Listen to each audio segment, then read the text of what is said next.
Listen and speak. A busy day. Yesterday was a very busy day for me.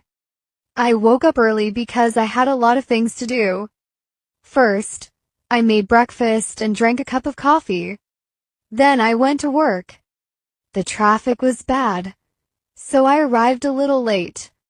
At work, I had many meetings and emails to answer. I also had to finish an important report for my boss. I didn't even have time for lunch. In the afternoon, I visited a client's office. We talked about a new project and made some good progress. After work, I went to the supermarket to buy some groceries.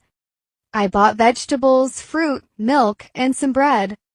When I got home, I cooked dinner and cleaned the kitchen. Then, I relaxed for a while and watched a short movie. Finally, I went to bed around 10 o'clock. I was so tired, but I felt good because I finished everything I needed to do.